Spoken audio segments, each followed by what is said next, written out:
I am Emily Parkin. I'm a grade 4 teacher at Nakoda Elementary School.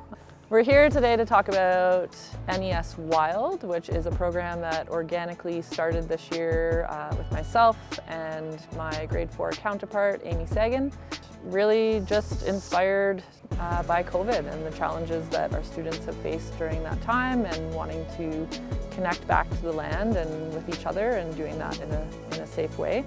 So our program just began with the students and getting them outside, and it's grown from there. We started off quite small. We would bring camping cookware and make tea and hot chocolate in the fall. None of this existed. They hadn't built anything yet. It was so good that we just kept building on it, and we kept coming outside. I think it was middle of the fall. The kids came and brought stones from the river, and then we wanted to cook over the fire, so we built a tripod. So yeah, it's been amazing. We've been here since the fall. So now that we've been doing this program for the past 10 months, without failure, every single day that the kids walk into our classrooms, the first question they ask before good morning, before any sort of greeting, is, are we going to the forest today? We did have one student, first thing that I heard her say after a day of programming outside was, wow, school is so much fun.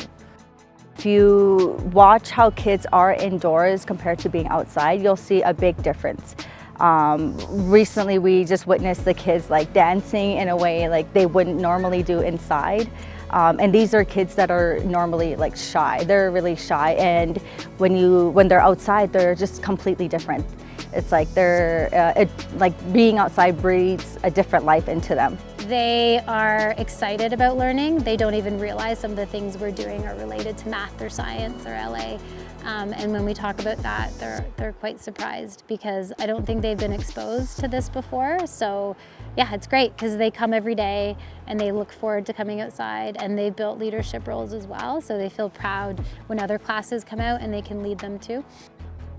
I would say the number one barrier that we've had as educators and doing outdoor programming every day with our kids is equipment, proper apparel, which includes warm layers, hats, toques, mitts, boots. Because if the kids wouldn't be warm through the winter, then they wouldn't want to come outside. But it was great. We have huge donations. We've got some awesome families that have donated so much and continue to donate. So the curriculum for grade 4 works really well for land-based, and we could really pinpoint parts of it that worked well with the culture aspect as well. So learning about buffalo and parts of the buffalo and what they were used for.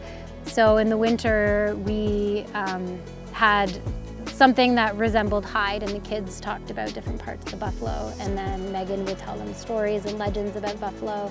It's so important to have people here that could tell the stories, and it's important for the kids to see people as role models as well. So Megan and Sharon have a lot of stories that they've shared, and the kids look up to them, and they can also say, you know, I can do this as well. I can share these stories, and I have these skills too. The beautiful thing about teaching your kids on the land is that you don't just end a unit and move on. All of the things that we talk about in social studies and science continue to come up when you're outside, so you're talking about it all year long with the students, and you can go back to newly learned concepts in September in June, and that's a really great full circle learning for students. I think for programs like this, you need really supportive administration.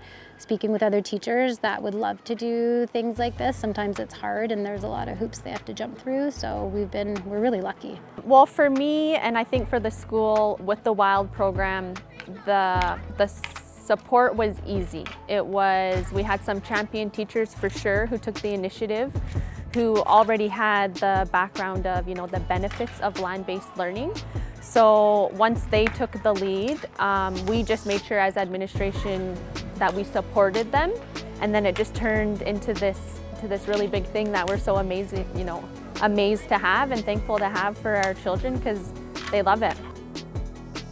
So the way other administrators can support, you know, in their own schools is definitely, you know, have the resources there. Have the resources and let the teachers know that you support them going outside. And if you have those champion teachers who have that knowledge and background already, let them go for it, and you'll see that they'll come up and they'll do amazing things, and the whole school, they'll follow. Well, there's always risks, but I think that there's risk every day, no matter we're in the classroom or we're out of the classroom. So that's the approach that I take when it comes to land-based learning.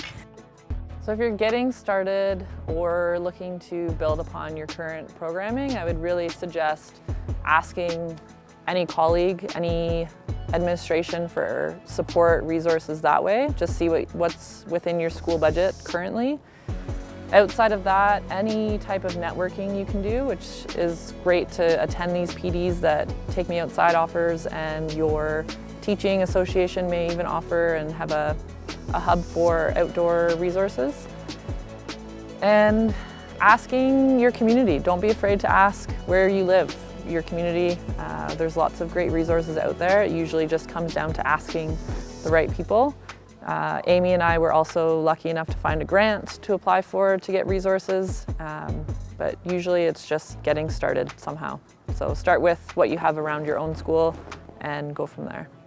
Yeah, go outside with the kids at your comfort level. It doesn't have to be every day. It could be an hour a week even, and then I feel like a lot of teachers will go out more often because they'll see how easy it is and how great it is for the kids and how engaging it is. If you find yourself in a school and wondering how you can get started in taking your kids outside or land-based learning, and you don't have a green space or you're located in a city, a great start is just doing what a few teachers have done in our school. I mean, we have this space, but a lot of teachers maybe don't feel confident or comfortable, and they've just taken students out into the playground. They've set them on a blanket and have read stories, done their lessons, and it's just a matter of getting your students outside. So at your school, if you have a yard, if you have a sidewalk, if you have access to any sort of space that is outside, you can take your students outside.